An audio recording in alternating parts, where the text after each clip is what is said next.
Guys. If you're new here, welcome. If this isn't your first time, welcome back. This is No Bullshit Podcast, man. It's Kai. Yo, it's Conklin. And listen, man, there's been some elite hoops going around, man. Like Yes. all over the country, there's been some elite hoops. So, with that being said, I know we didn't drop a video about our immediate reaction to the Iowa UConn game. A little bit of Mm-hmm. scheduling error, but we just figured, why not just lump it all into one video? So right off the bat, right off the rip, we're gonna, give our reactions to again Iowa UConn. And Mm-hmm. my man Cochran, you gonna start the pod off, man. Yes, sir. And speaking from a guy I've been rolling with Iowa all season, man, all season, right? And I'm not gonna lie, I don't know if you guys watched our last video or not, but even after the pod was over, I had some hesitancy on Iowa moving on because I knew UConn was a very good team, and they were Mm-hmm. one of those teams that were battling injuries all year, right? But they were healthy, finally healthy now, and they were ready to roll. Paige Beckers, she's on her kind of I guess revenge type of tour where it's I'm back now, I'm here, right? And so it was pretty interesting. It was really pretty interesting, but I think throughout the whole game I think the defining part of the game was turnovers and not being yeah, it's basically turnovers and not capitalizing on I guess certain runs where basically you would have Iowa or UConn go on these 5-0 runs, right? But then after that they'll go from 2-3 minutes not scoring the ball, right? And it's one of those things where it's you can't have those dry spell periods for that long because when you got a player like a Paige Beckers or you got a player like a Clayton Clark, right? They're gonna eventually get started with threes or doing just getting their teammates involved, right? Mm-hmm. And similar to LSU when Iowa played LSU, we were what are the assist numbers going to be like? Yep. Right? What are the teammates going to be do? Mm-hmm. Right? And similar to Yep. that, shout out to the center of Iowa, man. She went off. She went off. She had herself a really good game. She had herself a really good game. She attacked the paint. I'm not gonna Mm-hmm. lie. I'm not gonna lie. Some of the shots she threw up there, she threw it up there. I mean, somehow Yeah. went in. Yep. But hey, man, it's one of those things where it's a matter of effort than just doing your job because effort is a lot it sometimes doesn't show up on the stat sheet, right? But when Mm-hmm. you're able to hustle, when you're able to get for loose balls, when you're able to help your teammates in any way you can, right? And I feel like Clark, that's what it's funny because Clark said earlier that the game versus LSU, the game versus I forgot who they played before, but the two games she played prior to UConn, it prepared Mm-hmm. her for this moment, and she said that for whatever UConn did to her on defense, she was ready for it. Whether she's stay out, and I shout out credit to Clark because there were many times where she could have been rattled, right? But she stayed calm, and I'm not gonna lie, UConn's defender, that primary defender, she did an amazing job. I Mm-hmm. can't lie, she did an amazing job. We were talking about just shadowing. That's Yeah. that's the best defense I've seen on her primary ball handler I've seen throughout the whole tournament. Honestly, throughout the whole season in general, Mm-hmm. right? And so shout out to her. She also made a UConn. They made some great shots, but I think like I said, ultimately Iowa they just capitalized on more moments and they went on when they needed it, they showed up, Yeah. right? So yeah. Um, you know, first, obviously, shout out to both of the teams participating. 14 million people watched this game, right? Yeah. That's crazy numbers, man. Obviously, much anticipated. Um, but before I talk about obviously Caitlin Clark or whatever, but right now I just want to give my flowers to Hannah Stolke. Right, she led the game in points scored. Shot 9 for 12 from the field, 23 points. Obviously she was a big role in winning this game, especially because like you said, with that, that the mentioning of that defense that was been played on Clark, somebody had to step up, right? Because, a lot of, Kayla's shots just weren't falling in this game. She shot 3 for 11 from the 3-point line. But crazy enough, one of the threes that she wound up hitting in the fourth quarter actually sparked a run. Right? Score Mm-hmm. tie 51-51. It's anybody's game. And, that step back three, Caitlin Clark hit, sparked a 7-point run by herself. So, again, when it comes to basketball, it's the game of runs. Like you said, Iowa had more runs in them than UConn did. Um, just a couple numbers here, because I feel like, when it comes down to it, when you're playing a team like Iowa, you're gonna have to outshoot them, right? Like you're gonna have to be able to give them some level of a threat from the outside, and I feel like it was a pretty even battle in this game. It didn't feel like any team was shooting better from three. UConn shot 8 for 25, that's 32%. Iowa shot 7 for 25, that's 28%. Not great numbers, but again, like this was a pretty scrappy game. Not a lot of easy shots. Um, Paige, to your point, she shot pretty much as inefficiently as Clark. And the crazy thing about that is, because of that, like really the quote unquote others, they had to step up, and boy did they, on both sides of the ball, right? UConn, KK Arnold had 17 points. Aaliyah Edwards had 17 points. Um, and obviously along with Hannah Stokey, right? These are three players that when you think about Iowa, UConn as the casual fan, these are not names that you know, right? These are not names that first come to mind. Obviously, Paige Beckers and Caitlin Clark do, but these Mm-hmm. girls, they were fighting, they were scratching and clawing, just like they're two stars. And really, in the biggest game of each of these teams' seasons so far, all three of those players stepped up, man. And like I said, hats off to them. Um, but foul or no foul, right? And this is something that happens in every sport, happens in every game, where there's always a call or two that always has everybody talking Monday morning. But it's one of those things where, in my opinion, by the rule, that is a foul, right?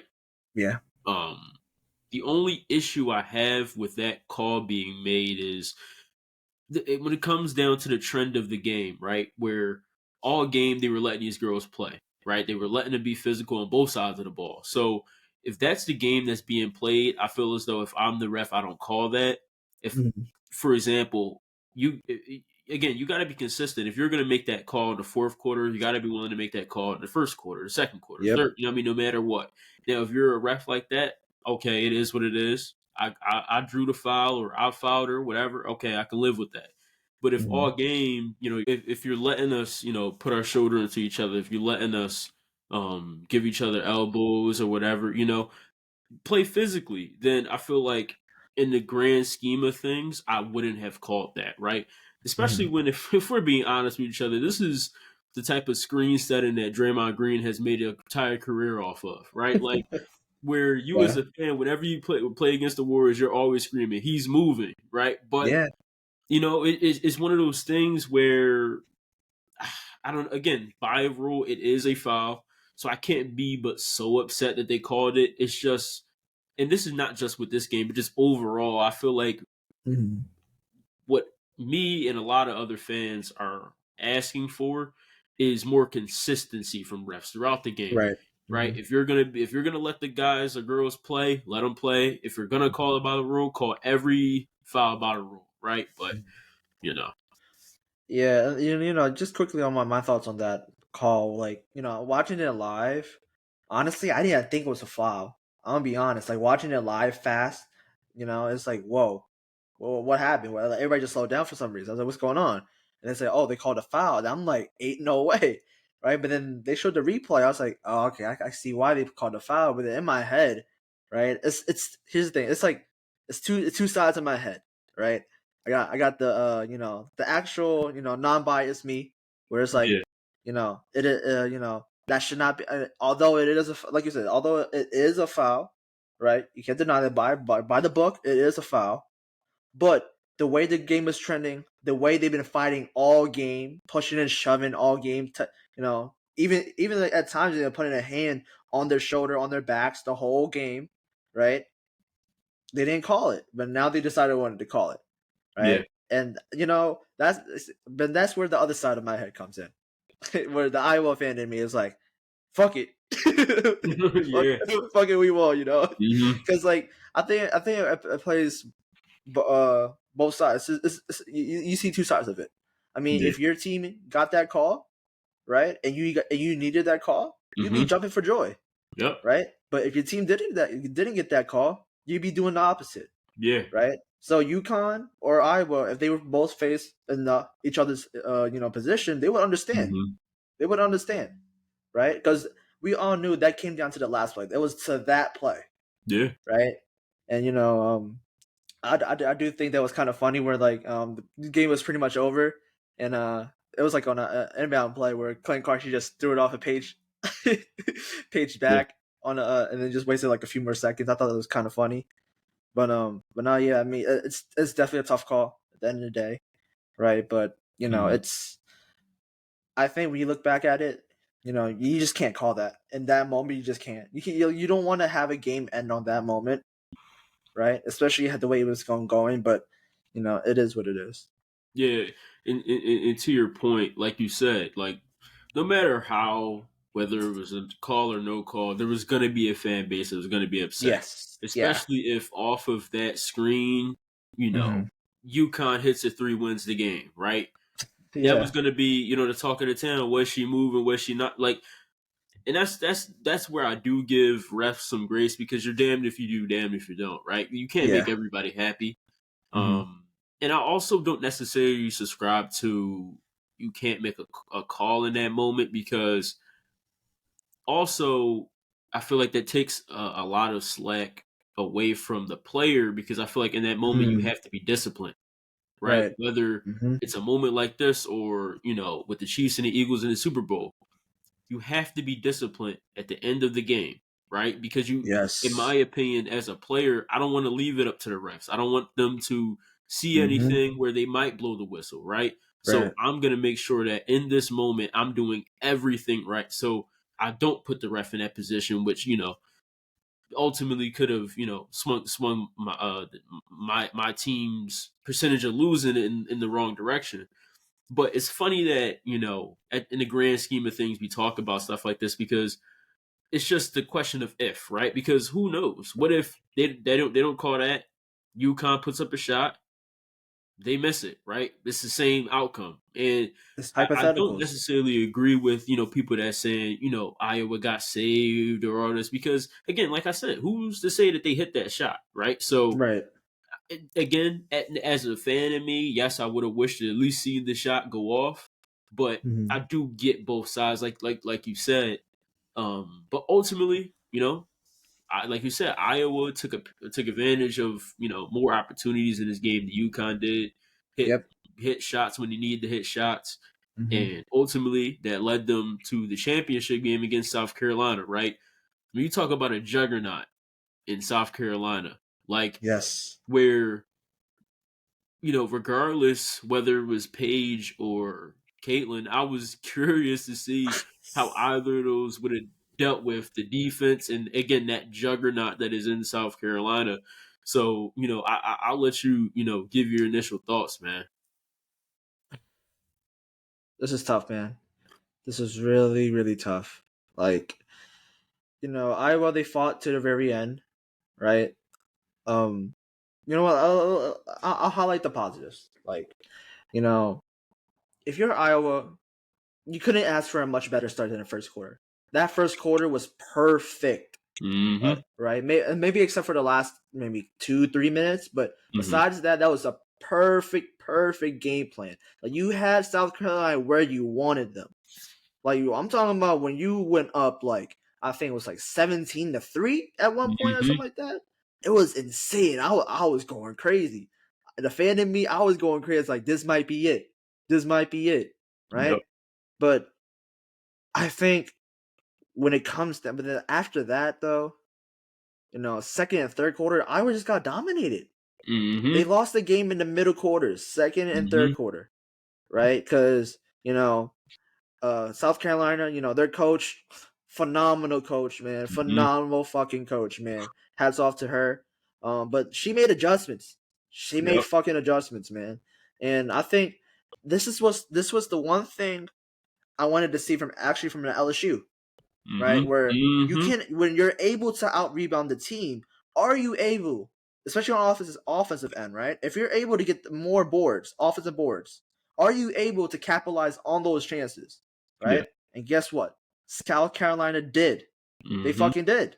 And you see what happens? More opportunities to score. That means it just puts up more points. It just chomps at the lead again and again. And Iowa, they just could not out rebound South Carolina. No. Like when you got a girl in Cardosa, right? Oh my god. What a fucking beast. That is a cheat code, man. From the center position. 15 points, 17 rebounds. Yep. Like that is insane. 17 rebounds, right?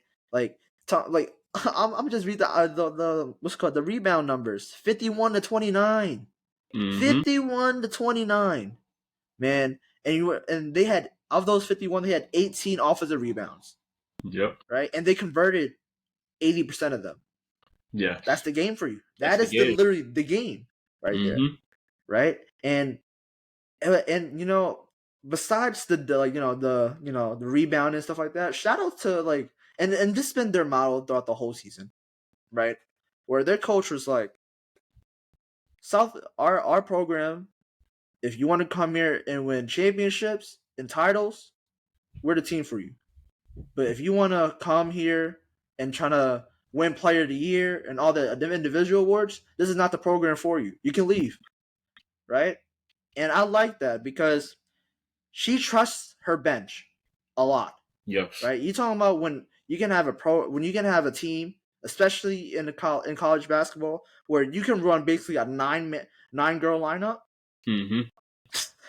And basically the girls off the bench that can give you like 6 points there, 9 points there. And shout out to Tess Johnson, 19 points. Crazy, man. Freshman, by the way. Exactly. They're freshmen. They're just getting their feet, under the water, and it's like, it's just amazing to see that, the amount of trust that she has on these girls. The way they're these freshmen, right? They're able to just step up in a moment when it's, the brightest are shining the brightest, right? And so it's just amazing to see. It's like a refreshing thing to see, right? But like I said, from the Iowa end, it's about the teammates, right? It always goes back to teammates. It always does, right? And Clark, we all knew she was going to do her thing, right? Especially when she got hot in the first and second quarter. But after that, it's like, who else did anything, right? Yeah. And I don't want to take apart from anything, but their starting lineup, they did what they kind of did. I mean, Stokey can only do so much against Cardoso, right? Yeah. And so, and again, I got to talk about the bench because Iowa versus South Carolina's bench, our score was 37-0. And you might be wondering, which means 0. Yes, all 75 of their points came from the starting lineup. They got 0 points from the bench. That's another reason why they lost. Yes. Rebounding and bench, right? And when you talk about, like I said, it's similar to how I felt about UConn. I felt like they have more depth. They have more players that can get that can score off the bench if you really need to, right? I don't think Iowa has that besides the starting lineup, right? That might. But here's the thing: it's a matter of Iowa that players that might go off, not for certain that you can depend on. It's like, yo, go out there and give me 18 right away. Yep. No, there isn't a player that Iowa can, besides Kenyon Clark, that can do that on a consistent basis, right? But it was just a tough game. I mean, obviously, getting in the fourth quarter, I still held out hope, right? But I think it really set in after like the when it hits like the third minute, 2 minute mark, and it's like Mm-hmm. it's over, man. And so Yeah, but no, shout out to South Carolina. They play one hell of a ball game. 100%. Like they made a comeback right when they thought when some people, well, not everybody, but some people thought, oh, is Iowa going to run away from it? Mm-hmm. They stood, they stood on their feet. Put your head held high. When they face adversity. And shout out to the girls, man. Mm-hmm. Them girls, they became women last night, right? So Yeah, shout out to them. yeah. Just to piggyback off of that, right? Like, I talked about the viewership for UConn and Iowa, man. This game, they had almost 19 million viewers, man. Like, Yeah. crazy, man. Again, when you talk about just the overall movement that these women are, the trails that they're blazing right now, you know, the common knock on women's game is, oh, nobody's watching it or whatever. But the thing about it is, you can't say that now, right? Like, and also the thing about it is, with eyes comes money, right? So all of these girls, I'm very, much looking forward to seeing um, how some of these girls translate to the next level, the WNBA. Yes. See what kind of impact they can make on the pro level. Mm-hmm. But to talk about this game, man, like a lot of the points you hit right on the head, right? When you're getting out rebound the way that they were, um, when you're getting outscored off your bench the way that they were, it's hard to win games like that. And it's something that you said that I thought about a lot as watching this game. Because funny enough, I actually wasn't home when I watched this. I was actually Mm-hmm. eating. I was out to eat with family, and it just so happened that on one of the TVs it had the game on. And when I tell you, I was glued to that TV the entire time. People, family members were talking to me, whatever, asking me this, asking me that. I was not paying attention. I was watching this game, man. It had me glued. But just a couple notes. You know, even though Caitlin Clark had 30, she shot 28 times, right? Like, you cannot have your player shooting 28 times. Like, I get it. It's not a lot of other people that's going to take those shots, but the amount of energy that Caitlin Clark was using, it was evident that that girl was gassed. And a lot of it was because of the defense that South Carolina were playing on her. Like, it was clear that the game plan was to tire her out. Don't give Yes. her anything easy and tire her out. Run her up and Throw down the bodies court. at her. Like, shout out to Raven Johnson, man. Like, we talk about, Tessa Johnson, Raven Johnson. Like, she played out of her mind, man. Like, Mm-hmm. out of her mind. It was clear that she had one thing on her mind, and that was that wave off from last year. And she was like, "Listen, I'm gonna pick you up full court the entire game, right?" And it Mm-hmm. was evident. You're right. We're shooting. Caitlin Clark shooting 10 for 28, having Mm-hmm. 4 turnovers, right? Like, they were flying all around her, and this is a game plan that I thought that LSU would employ, right? Like, Mm-hmm.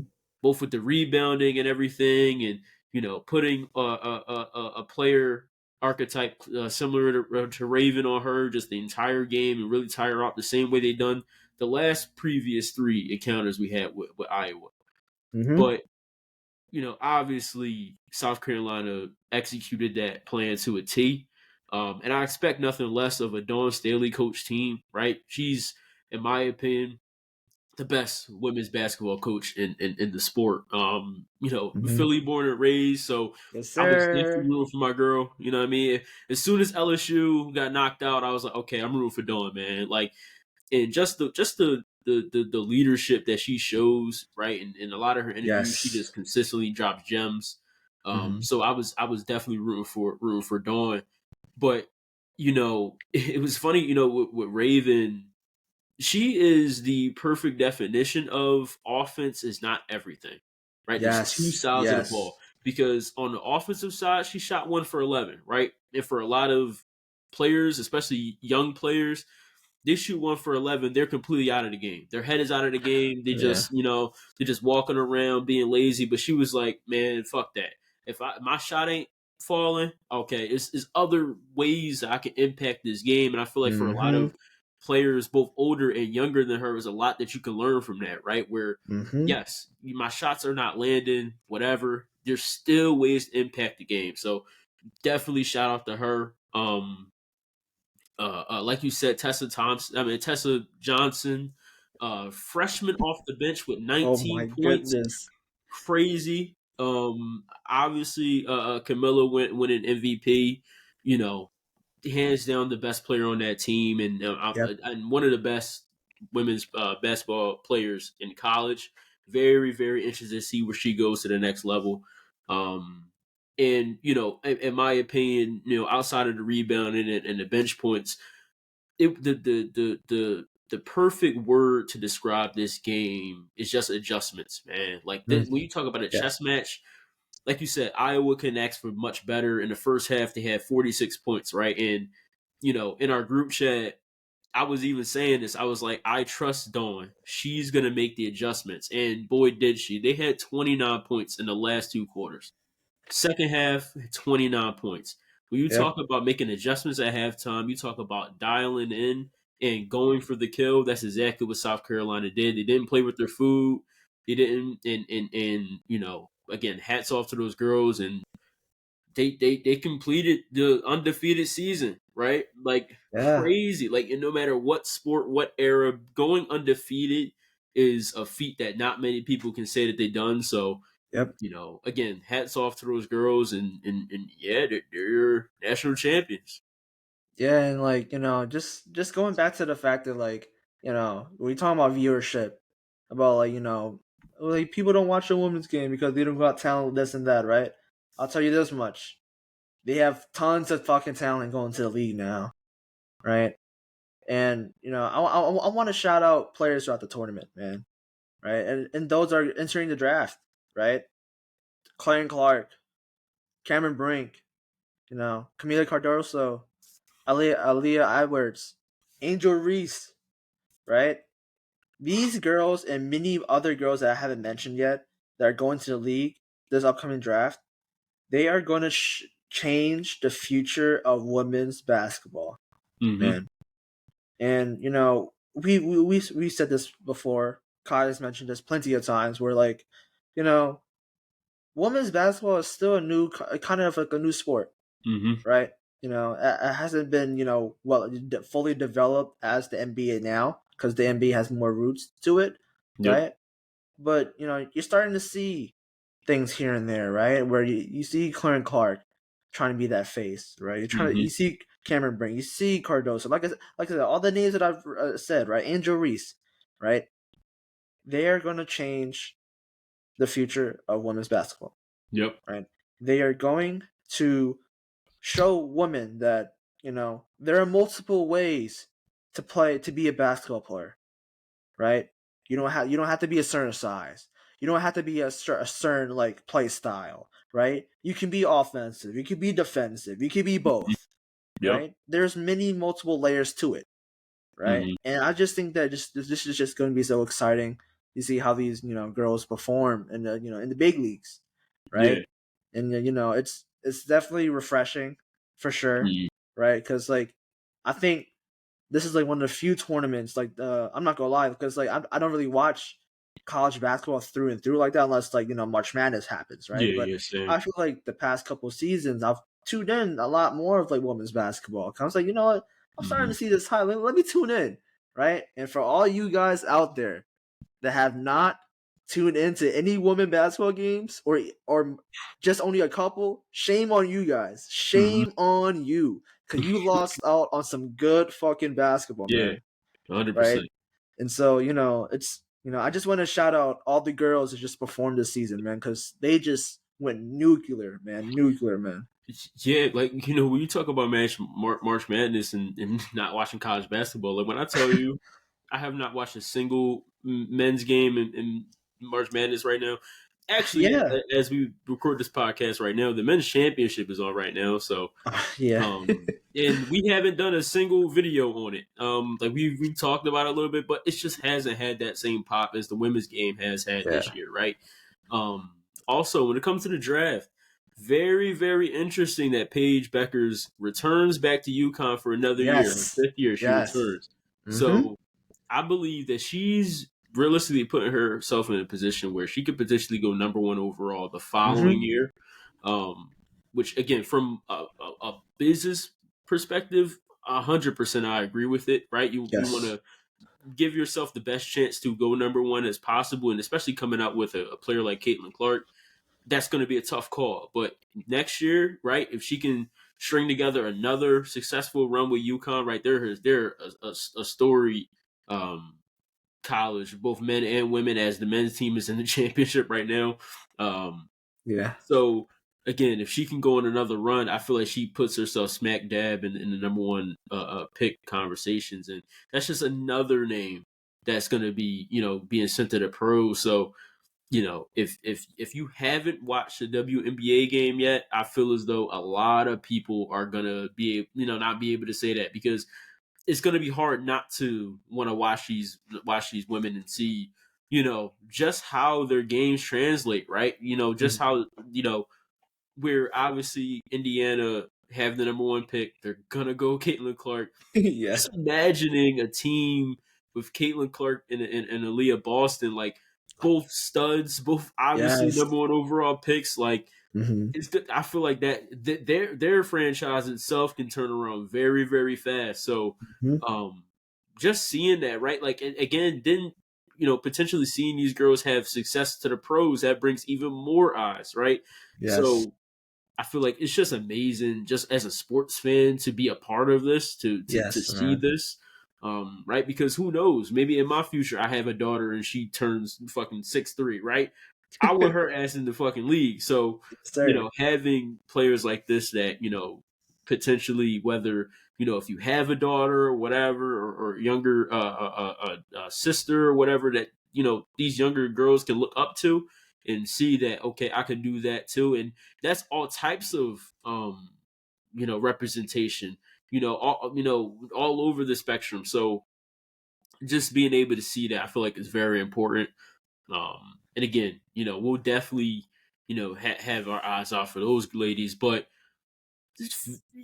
switching gears, I know we talked about that we didn't really watch a lot of men's college basketball, but to kind of keep Mm-hmm. it in that same vein, right? There's been this report that um, LeBron James Jr., if you didn't know, the son of LeBron James, he put himself into the but not only did he put himself in the transfer portal, but he also declared for the NBA draft. So, you Yes. know, I'm what is your initial reactions to that headline? Honestly, confused. I was really confused, right? Obviously, you know, Bronny, he didn't have the best of seasons. We'll keep it. We gonna keep it real. This is no No, bullshit, right? We, granted, I will say this. Granted, he didn't have a true preseason or off season because we all know he had that cardiac arrest, right? So he yes, had a heart condition, right? So it took him like a few weeks or even like a month or so to recover from that and then start practicing, right? But it's kind of hard. Where like where he's trying to break a lineup where they already got the guards, ready to go, right? And the reason why I'm saying I'm confused is because it's like I don't think he's ready yet. I don't think so, no, not yet, right? Like I think that he should stay for like a year or two just to develop his game, right? Because for me, right, I feel like his ceiling for what I can see him like a player that I kind of see him molding his game around is like a Drew Holiday esque yeah, player, yes, right? I Where see it. where like he plays great defense, right? Hmm. But on the offset end, you see shades of like his 3-point shooting, of course, right? Yes. But the playmaking because of his father, right? Hmm. Playmaking is the number one thing he harps about to his children. Yeah. Playmaking, making the extra pass, right? Hmm. Don't be selfish, Playing the right right? way. Exactly, right? And so when you have a father as great as LeBron James, right, Hmm. giving you pointers on that, giving you the right tools, working out, all that stuff, right? You got to use it to full potential, right? And so I just think that, I mean, I was confused, but in a sense, you could say that he found a loophole, kind of. Mm-hmm. Where it's like he's he's dipping his toes in the water. Where it's like, let's see where's that. What's my draft set looking like? And obviously, I feel like he might in a few weeks soon be like, oh, draft size not really that high. But if there's a team that's willing to say, yo, we might draft you in the first round. Mm-hmm. Who knows? Maybe he's like, all right, I'm going. Yeah. Right? But if not first round, he'll or even like top 20 pick, he might stay in for another year somewhere Mm-hmm. else, right? That's why I was really confused actually, because like I saw so many posts that Bronny posted about him in Iowa State uniform, him in like other colleges uniform. I'm like, what is going on here? Does he go to USC? Mm-hmm. Right? But then I saw this, like, I was like, oh, he was hinting at it. I was like, okay. So it's gonna be interesting, right? Where like if he does actually, well, when he actually, transfers to a school, it would be like when and where, right? It's going to impact his future, right? And like I said, I was just really confused on everything, and it's going to be interesting because if he does transfer to a certain school, is he going to be the main guy? Is he be given those minutes to show what he's capable of, right? Mm-hmm. And it's a weird situation. Yeah. I mean, I mean, don't get me wrong. Obviously, he's a big name. Obviously, his dad is who Yeah. his dad is. But I feel like in the grand scheme of things, this is a nothing burger. Hmm. I feel like, players have done it in the past, right?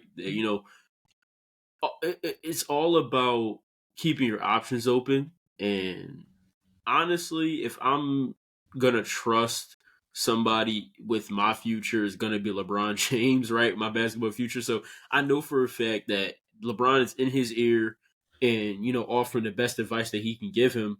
Hmm. But I agree. I feel like when I'm looking at it, if I'm in Bronny's perspective, right, it may be a scenario where I don't, maybe I made that decision to go to USC a little too fast, right? My dad plays in Yes. LA, all that. And that's a lot of pressure, playing in the same city as your dad, especially when he Hmm. plays for the LA Lakers. So I could understand if Bronny's like, I want to go to a school that is as far from LA as possible. Right, where I Yes. could do my own thing, not have to worry about my dad showing up to Have a my Drexel, my games. boy. You know what I mean? Like where, and I get LeBron's perspective where that's your son. You want to show your love and all that, but sometimes, especially when your dad is that successful in the industry that you're in, that could be a lot of pressure. So I 100% get Bronny on just that side in terms of transferring, right? Not only like you just said that the fit is a little weird, right? The roster is a little Yes. weird for what Bronny's good at. So him going to maybe Ohio State or whatever, I feel like would be not only a cool story, but I feel like it's, in my opinion, what's best for him. Yes. Now on the business side, I will 100% understand him throwing his hat into the ring in terms of declaring, because you never know, right? Because if you declare and the team's really giving you, real talks about possibly taking you in the lottery, I feel like you have to jump at that, right? Like, I get, his game is really raw, not really that developed, but if a team is willing to invest in you and take you in the lottery and, says all the right things in terms of surrounding you with NBA coaches and all that, I will 100%, if I'm LeBron talking to Bronny, I will 100% say, take that shot. Um, and what's the worst thing that can happen? They tell you something that you already know that probably is going to happen. Okay, cool. And now I know where I rank, right? So now I know what to work on this next season, possibly the season after that. Um, so I feel like obviously it was a little of a knee jerk headline about him declaring for the draft, but if you breathe, you slow down for a second, you really start to think about it just in terms of Yes. if you were in Bronny's shoes, you understand it better. Yeah. Obviously, I'm wishing nothing but the best, for Bronny, because we're obviously close in age, and Yeah. that alone, right? Just going from high school to college in itself is fucking stressful as hell, right? Hmm. So I can only imagine if not only are you trying to make that transition, but also on top of that, right? Like your father is LeBron James, like that is a lot of pressure for anyone. So I feel as though he's handling it the best way that he can. Hmm. at least every single time I've seen him, do anything, has been pretty positive. So obviously, at least from an outsider's perspective, he comes from two amazing parents. So I feel like he'll figure it out. And me personally, I hope he does transfer, just so I can see him right in college and see how his game really develops, at least on the collegiate level. But again, I feel like this is just a scenario where it gives people, the runway just to hate, or just to Yeah. say this and say that. Like it's a lot of people that were saying, "Oh, I can name X amount of player that's better than him in college," and all this. But It's not how about many that. how many times have we seen guys, average 20 in college and then do nothing in the league? Or how many guys have you not seen any tape of go to the NBA level and go crazy, right? Like, for example, Luka. Right now, obviously, it's not exactly the same. Obviously, he was Yeah. more talented at this age. But anybody in the U.S. that said that they watched a single game of Luka, you're a liar, right? So you're a liar. So it's No. one of these things where, for a lot of Wait, people, does YouTube highlight scout? before he got drafted, Yeah. if I had a Bible, I would tell you put your hand on it. But this is the thing, like, where for at least for me, I'm not a big NBA prospect guy, so I just wait for the guys to get to the league. Either you're gonna be good or you're gonna not be. But you can't take everything about what a player did in college, because I'm sure if I looked it up right now, it's a bunch of fucking all Yes. stars right now in the NBA that in college they average single digit points. So you know what I mean? It just happens. But again, nothing room for nothing but the best for Bronny, man. Um, like we talked about, just the national champions, South Carolina, Dawn Staley, um, killing it. Um, and obviously Iowa, all the teams that participated in both the Final Four, Elite Eight, and all of March Madness, right? They did their thing, and we're looking forward to next season, bro. Yeah, man. Like this was one hell of a college season, right? Men's and women's, right? A lot of storylines, a lot of things to like worry about right now, a lot of things to worry about in the future, right? And just real quick before we move on, hey Bronny, if you're listening to this podcast, to the No Bullshit podcast, I know this probably won't happen, right? But I thought I'd give it a shot. You know, come to Philly, man. Come to Philly, man. If you want, Temple? if you Temple, hey, it could happen. Or I go to Drexel, man. You want to come lift up Listen, our bro. program? Hey, man, shoot, do it, Listen, do we it. can hoop together. I'm shitty at basketball, but I definitely lace it up, bro. You No know what I mean? facts. Or better yet, right? If you know what I mean, you ain't doing nothing, you ain't busy. Why not? Come on for an interview, man. You know what I'm saying? Yes, sir. I know for a Yes, fact sir. this ain't gonna reach you, but listen, You what they say, you miss 100% of the shots you don't take, right? So know what I'm saying? I mean, Yes, sir. But yeah. Shout out to Bronny. Shout mm-hmm, out to everybody that participated in the college season. Like I said, one hell of a season. But you know, there's like one more topic we want to bring up, and just like a little bit of what's been going on in NBA right now. And mm-hmm. obviously, you guys see it. I'm a Mavs fan. More importantly, I'm a Luka fan. You know, but if you guys didn't know, we made a fucking comeback, baby. Mm-hmm. Comeback, man. And to say that during the first quarter I was just shitting myself, I was shitting myself. It seems like that's every Mavs game for you. Pretty much, pretty Mm-hmm. much, pretty much. But this case was very much different. We were down 20 to the Rockets, the goddamn fucking Rockets, trash ass Rockets. Let me just say it again, trash ass Rockets. You about to have the whole city of Houston on our ass, bro. Hey man, they can be on our ass. I don't give a fuck. And guess what? You know who else's ass? Jalen fucking Green. Jalen fucking Green, man. Hey man, the past few games he's been settling back to down to earth, man. And so I just want to come on the pod and just say like, you know, before I get actually no, before I get into maths, Mhm. Jalen Green, my boy. You thought I'm listening. I'm talking to you, Jalen Green. I'm talking to you. You thought that you could hide by guarding Derrick Jones Jr.? Nah, bro. Luka and Kyrie said, "Get your ass over here. Get your ass over here, man." And switched on him. Cooked. Got cooked every single time. Mm-hmm. Man, I mean, Luka and Kyrie. There's a reason why they combined for 85 points, something like that, almost 90 points together. Crazy, bro. Right? And yeah, I just want to say, Quick question though. What's up? Is Luka and Kyrie, or are Luka and I don't know. I didn't go to college. Are they the best backcourt in the NBA currently? Yes. I might have to agree with that. I say that with no hesitation. You talking about backcourt? There's no like, other.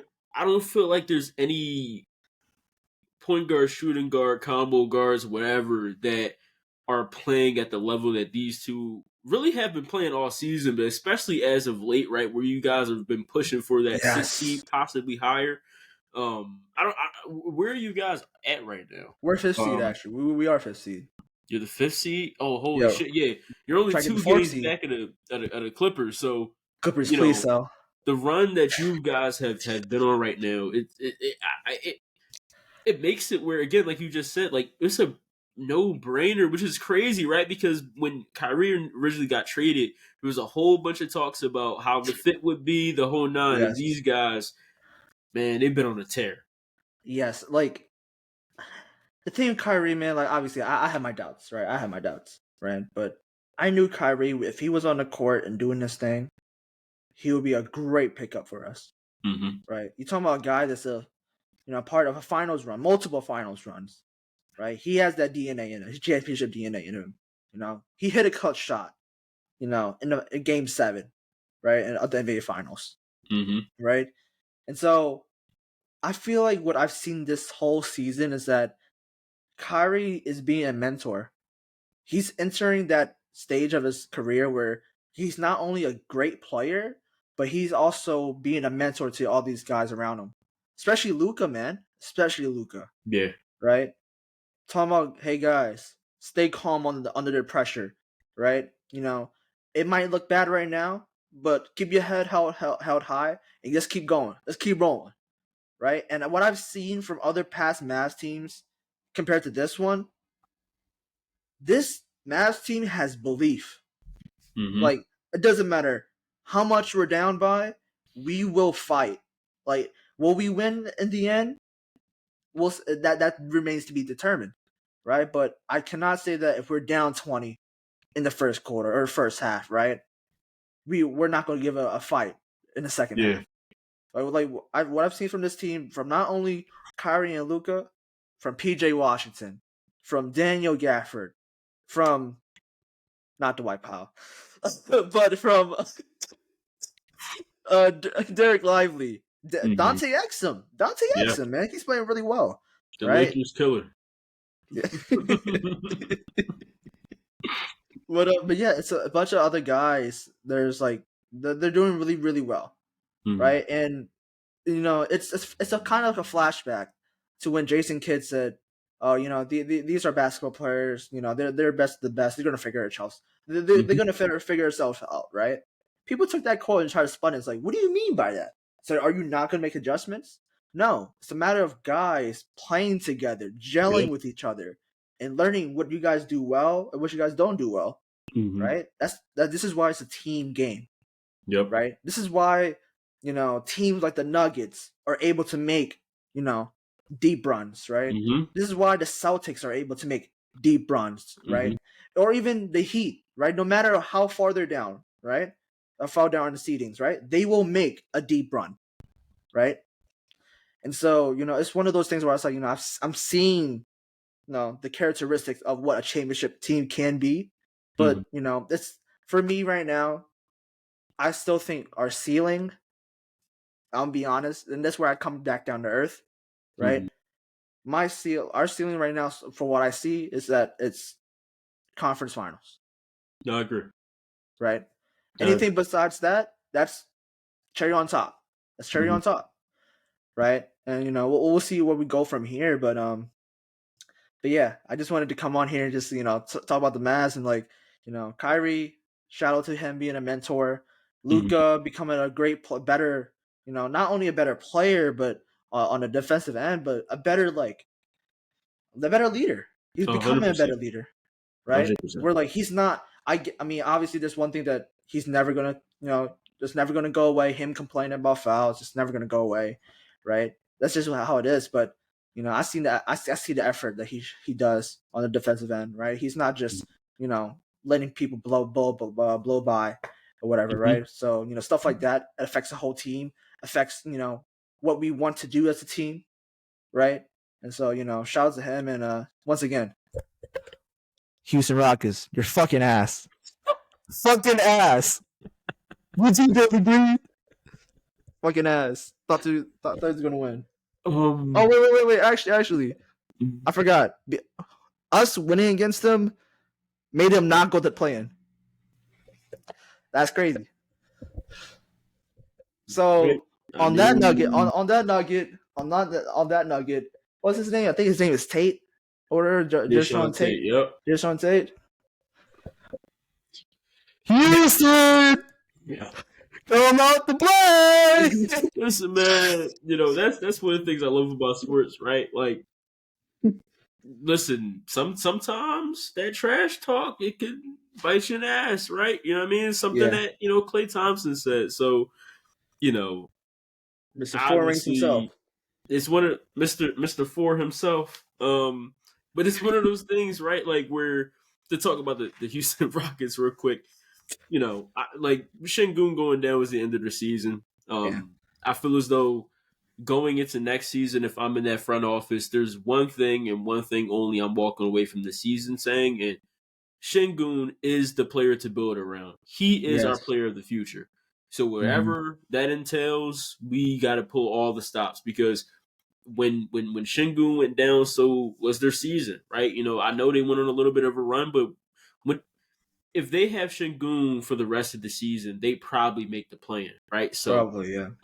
It's one of those things where going to next season again. That is the top of my mind if I am a big wig in the Houston Rockets organization. But you talked about the Mavs, so it's only right I talk about my Sixers for a little bit. And like I said the last time I talked about them, I don't really have crazy expectations for this team. In my opinion, I feel as though we're a first round exit. However, with the big fella coming back, and we're on a 5-game win streak, and it's not out of the realm of possibility. Right now, we're at the 7th seed. It's not out of the realm of possibility that we get higher. It would take a lot, but it's again not out of the realm of possibility. We were able to escape the plan. But I feel as though all the teams that are below us, maybe besides the Heat, I feel pretty confident in a play-in type scenario against those teams. Where right now we're the 7th seed. I believe we wound up ending the season the 7th seed. So it'd be very interesting to see. And obviously we'll do our play-in prediction when everything gets solidified, and also the first round. But the Sixers have the chance, if they finish the 7th seed, to do the funniest thing ever, right? Because obviously the number 2 seed is the Bucks right now. That can also change. But if it's a Bucks, Sixers matchup in the first round, it's Sixers versus Doc Rivers. So, obviously the Bucks have the better team, but we know how Doc can be. So if that happens, listen, when I tell you that NBA Twitter and the memes, man, it's gonna be crazy. It's gonna be hilarious. But again, we'll do a video on that. But I feel like we've been playing pretty good basketball, but I just feel like we just haven't had enough games together to really make any real waves in the playoffs. Like you just said, you talk about continuity, you talk about guys being together.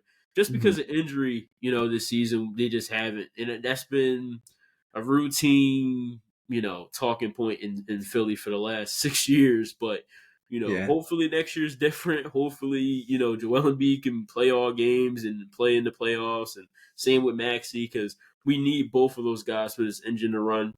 Maxi's Speaking an up of, and coming superstar, man. bro, speaking of coming off of 50-point game, double overtime against the Spurs, crazy hoops. But again, we need both those guys and then some for us to really make any Yes. bigger leaps. But we at least need those guys to keep us afloat, because the reality of the situation is when we have those two and they're healthy and playing, we win games. No, right? So it's just a question of, okay, once we get to the playoffs, how far we can get.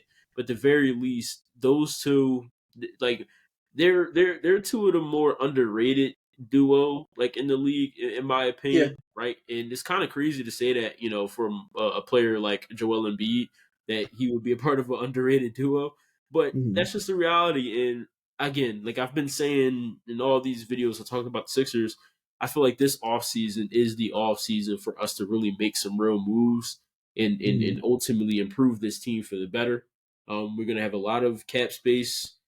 Yes. Unfortunately, my man Tobias Harris, his spot is in jeopardy.